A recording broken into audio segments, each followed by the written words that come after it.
رہی تھی، ہمیں ادھر ادھر سے آوازیں آ رہی تھیں، ہرکارے دوڑائے جا رہے تھے کہ یہ تو لے دے جائیں گے، یہ ہو جائے، بہرحال جو کچھ بھی ہوا۔ ایک دفعہ بیچ میں عدالت کا التوا کر کے چیف جسٹس صاحب کو اسلام آباد جانا پڑا۔ وہ کیا اسلام آباد میں کیا ہوا وہ جانے، اور ارباب اقتدار جانے، میں اس پہ نہیں جاتا۔ لیکن ہوا یہ ہے کہ یہ احساس ہونے لگا تھا، ہمیں کم از کم احساس تھا، اوروں کو بھی احساس تھا، وہ پریشان تھے۔ لگتا تھا کہ عدالت کوئی متفقہ فیصلہ نہیں کرے گی، ڈیوائیڈڈ اوپینین آئے گی۔ مثلا جسٹس آفتاب کا ایک خیال معلوم ہوتا تھا، جی آپ تبلیغ جو ہے وہ زبانی نہ کیا کریں، آپ لوگوں کو بڑی عادت ہے، آپ اپنے رسالے رسائل چھاپتے رہیں، یہ کافی ہے، زبانی تبلیغ کرتے ہیں تو اشتعال پیدا ہوتا ہے۔ آپ اپنی مسجدوں کو کوئی اور نام دے لیں، اذان آپ چپکے سے دے لیا کریں، لاؤڈ اسپیکر دے لیا کریں۔ اس میں بڑی عجیب عجیب باتیں بھی ہوئیں۔ رضی اللہ عنہ کی بحث ہو رہی تھی، ضمناً میں بات کر رہا ہوں، رضی اللہ عنہ کی بحث ہو رہی تھی، تو جسٹس قدوس قاسمی نے کہا یہ تو، میں نے کہا جی دعا ہے، کہنے لگا ہاں اصطلاح بھی ہے، دعا بھی ہے، تو یہ تو، میں نے کہا جی دعا تو بندے اور خدا کے درمیان ہے، دعا میں روک ڈالنا تو کوئی اچھی بات نہیں لگتی۔ انہوں نے کہا جی مجیب صاحب، انہوں نے اپنی طرف سے مذاق کیا، انہوں نے کہا مجیب صاحب آپ عربی میں دعا نہ کیا کریں، اردو میں کر لیا کریں۔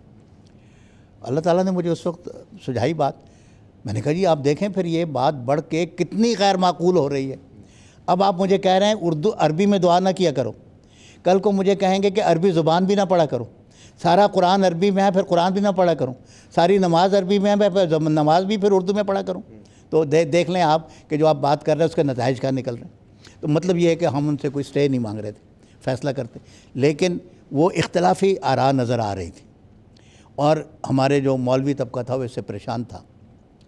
تو جو کچھ بھی کہیں سے ان کو اشارہ ہوا یا رہنمائی ہوئی، اسی دن انہوں نے ہمیں ایک مختصر فیصلہ چند صفحوں کا پکڑا دیا۔ بعد میں 250 صفحے کا فیصلہ آیا، لیکن اسی دن چند صفحوں کا فیصلہ ہمیں پکڑا دیا۔ چیمبر کے اندر مجھے بلا کے کہا جی بہت مزہ آیا آپ کی بحث کا، یہ ہے وہ ہے، وہ فیصلہ بھی ہمیں دیا، انہوں نے عدالت میں آ کے سنایا۔ اس فیصلے میں انہوں نے یہ فیصلہ کر دیا، اور اس کے اوپر 5 ججوں نے دستخط کیے، 5 جج تھے، 5 نے یعنی متفقہ فیصلہ ہو گیا۔ یہ اندیشہ ختم ہو گیا کہ جج بٹ جائیں گے آپس میں۔ اس کے بعد کیا ہوا وہ داستان بھی سناتا ہوں۔ 5 ججوں نے مختصر فیصلہ سنایا۔ فیصلہ جو کیا تھا وہ بھی بتاتا ہوں۔ اس میں انہوں نے کہا کہ احمدیوں کو پوری، یعنی یہ اتنا بھرپور استدلال تھا کہ مذہبی آزادی آپ سلب نہیں کر سکتے، اس سے ان کو فرار نہیں تھا۔ انہوں نے کہا جی احمدیوں کی مذہبی آزادی بالکل سلب نہیں ہوئی، یہ چاہیں جس طرح اپنی باتیں کریں، مرزا صاحب کو مسیح موعود مانیں، میں یہ لکھ دیا، مرزا صاحب کو مسیح موعود مانیں، مہدی موعود مانیں، جو چاہیں کریں، اپنی باتیں بجا لائیں۔ یہ اس فیصلے میں، مختصر فیصلے میں لکھ دیا۔ باقی تفصیلات میں جانا تھا وہ بات کی بات۔ جب 2-2.5 مہینے کے بعد مفصل فیصلہ آیا، اس پہ 4 ججوں کے دستخط تھے۔ دنیا کے وکیل اور عدالتیں پریشان ہیں کہ یہ کیا بات ہے۔ مقدمہ 5 ججوں نے سنا، مختصر فیصلہ 5 ججوں نے لکھا، تفصیلی فیصلہ 4 ججوں کا کیا ہے۔ 5 جج کو کیا ہوا، وہ فوت ہو گئے، ان کو آسمان زمین نگل گئی یا ان کو آسمان کھا گیا۔ ان کی رائے کیا تھی، اختلافی رائے تھی یا اتفاقی رائے تھی، وہ کہاں گئے جج، فیصلے میں کوئی ذکر نہیں۔ چنانچہ انٹرنیشنل ہیومن رائٹس کے جو جورسٹ کمیشن تھا، انہوں نے اس بات کا نوٹ لیا کہ یہ کیا بات ہے، وہ 5ویں جج کا فیصلہ کہاں ہے۔ ہم نے سپریم کورٹ میں جب اپیل کی، ہم نے لکھا کہ جی سپریم کورٹ کا یہ حق ہے کہ اس کو پتہ لگے کہ 5ویں جج کی رائے کیا تھی، میرا یہ حق ہے کہ مجھے پتہ لگے 5ویں جج کی رائے کیا تھی، لیکن وہ نہیں تھی تفصیل۔ اچھا اس میں کیا ہوا، وہ ہوا یہ کہ آفتاب صاحب تھے، آفتاب صاحب لگتا تھا کہ باقی ججوں سے تھوڑا اختلاف کریں گے۔ مجھے بعد میں، اب یہ اس کی سند ان کو پتہ ہوگی، اعجاز بٹالوی صاحب نے مجھے ایک دفعہ کہا کہ مجیب الرحمن یہ کیا ہوا، آفتاب صاحب کیوں ریٹائر ہو گئے۔ میں نے کہا جی مجھے تو پتہ نہیں۔ کہنے لگے مجھے یہ پتہ لگا ہے کہ آفتاب صاحب یہ فیصلے میں لکھنے والے تھے کہ یہ مسیح موعود اور مہدی کا عقیدہ جو ہے مجوسی عقیدہ ہے، علامہ اقبال کی طرح مجوسی عقیدہ ہے، کسی نے آنا مانا نہیں ہے۔ اس بات کے اوپر مولوی ناراض تھے، یہ اختلاف تھا ان کے اندر، مجھے نہیں پتہ یہ، لیکن مجھے اعجاز بٹالوی نے کہا۔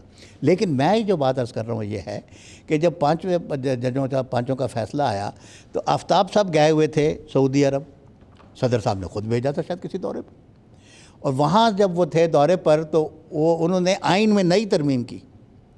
نئی ترمیم یہ تھی کہ صدر پاکستان جس جج کو چاہے کسی اور عہدے پر مقرر کر سکتا ہے. یہ ججوں کی انڈیپینڈنس کے خلاف بہت بڑا یہ اعتراض ہوتا ہے کہ جو ان کی ٹرانسفر کر دی جائے. صدر صاحب نے کہا جی آپ کو میں مقرر کرتا ہوں وزارت مذہبی امور کا مشیر. وہ پرانے جج تھے. میں نے کہا جی یہ کیا تماشا ہے. اور اس ترمیم میں یہ تھا کہ جو قبول نہیں کرے گا ہی ول اسٹینڈ ریٹائرڈ متصور ہوگا. تو انہوں نے عہدہ قبول نہیں کیا, ریٹائرڈ متصور ہو گئے. ان کا فیصلہ اگر کوئی لکھا ہوا تھا تو پھاڑ کے پھینک دیا یا نظر آتش کر دیا. اب ہمیں تو پتہ نہیں, یہ ہر ایک کو پتہ ہے کہ 4 ججوں نے مختصر فیصلہ لکھا اور 5 ججوں نے مختصر فیصلہ لکھا اور 4 ججوں نے تفصیلی فیصلہ دیا. اس تفصیلی فیصلے میں وہ ساری باتیں جو انہوں نے جن کو غیر متعلق کہتے تھے وہ اس میں داخل کیں. تو پھر ہم نے اپنی اپیل کے علاوہ اس میں ہم نے ایک ضمیمہ بھی داخل کیا کہ جی یہ باتیں جو ہیں ان کو خارج کیا جائے, ایکسپنج کیا جائے عدالت کے ریکارڈ سے, کیونکہ ان کا کوئی تعلق نہیں تھا مقدمے کے ساتھ. یہ ہم نے سپریم کورٹ میں درخواست دی اور درخواستیں دی تھیں.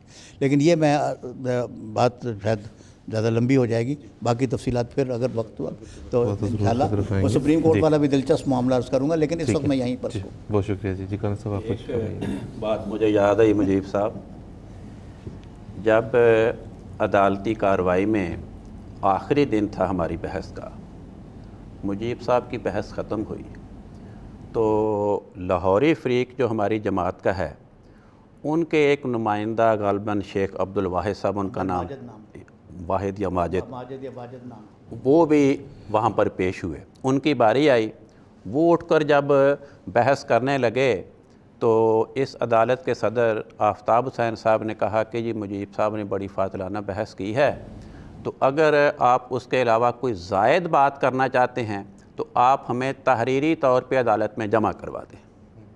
ٹھیک ہے جی. گویا ایک درخواست گزار کی ابھی بحث تحریری طور پہ عدالت میں جمع ہونی ہے, یہ آرڈر دے کر وہ ریٹائرنگ روم میں چلے گئے. وہاں سے آدمی آیا کہ جی مجیب صاحب آپ کو جائز صاحب بلا رہے ہیں. یہ اندر چلے گئے, ان کی پیروں تعریف کیجیے, ہم آپ کی پلیڈنگ سے بہت متاثر ہوئے, اور پھر کہا کہ جی آپ کی درخواست خارج کی جاتی ہے.